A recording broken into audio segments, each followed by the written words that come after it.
Sir जय भीम। हम आपसे जानकारी लेना चाहते हैं। कल बामसेफ का 7वां राज्य अधिवेशन कार्यक्रम आयोजित किया गया है। SR24 न्यूज़ में आपका स्वागत है सर। आप अपना परिचय दीजिए हमारे चैनल पे। जय भीम जय मूल निवासी। SR के श्रोताओं के लिए मैं हरिराम सिंह कुशवाहा बामसेफ कार्य करता हूं और अभी केंद्रीय कार्य समिति में जो सदस्य दायित्व निर्वहन कर रहा हूं।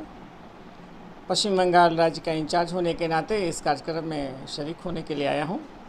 ये कार्यक्रम बंगाल में एक दिवसीय है जो स्थानीय श्री केस्टो मेमोरियल हॉल में होना है, श्री रामपुर जो हुगली ज़िला में है। इस कार्यक्रम में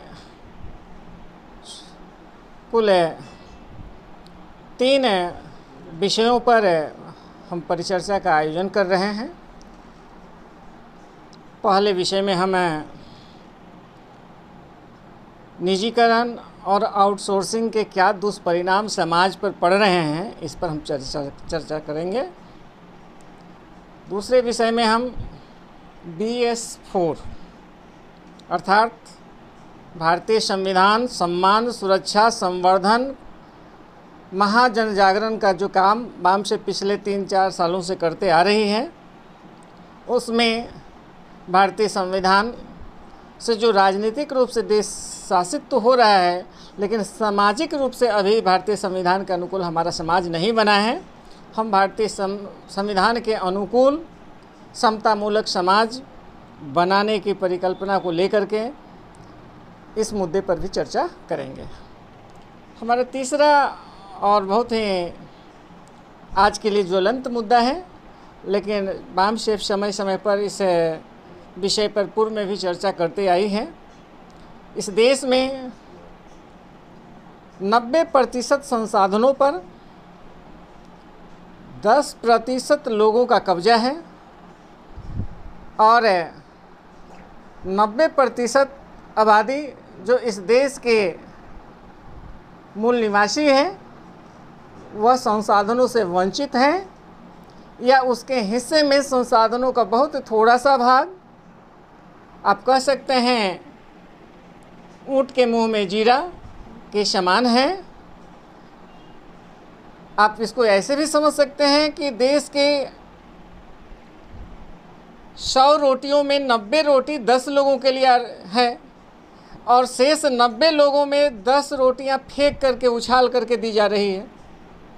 तो ये देश की रोटी, देश के संसाधन, देश की ज़मीन के समान अनुपात में बंटवारा नहीं है और समान अनुपात में बंटवारा करने के लिए देश के संपूर्ण संसाधन और मानवीय संसाधन दोनों का वैज्ञानिक आकलन का ज़रूरत है। यदि वैज्ञानिक आकलन हो जाए तो इसे ठीक प्रकार से डिस्ट्रीब्यूट किया जा सकता है। भारतीय संविधान में जनगणना का प्रावधान है। 1931 के बाद भारत में जातीय जनगणना कभी नहीं हुई, धार्मिक जनगणनाएं हुआ करती हैं। तो जातीय जनगणना भी हो, पता चले किस जाति बिरादरी के लोग कितनी संख्या में हैं और संसाधनों का उपभोग कितना कर रहे हैं। भारत में सभी जातियां इंक्लूडिंग सवर्ण जातियों की भी गिनती होनी चाहिए, OBC की भी होना चाहिए, ST की भी होनी चाहिए।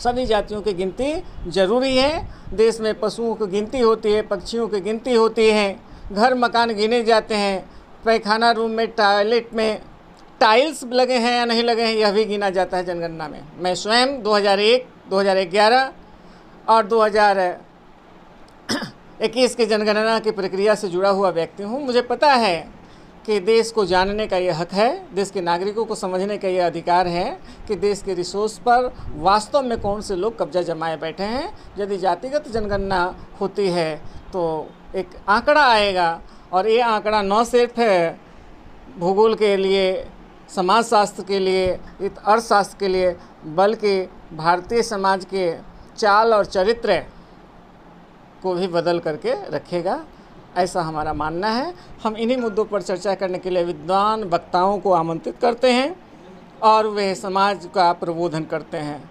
जय भीम जय मूल निवासी बहुजन साथी।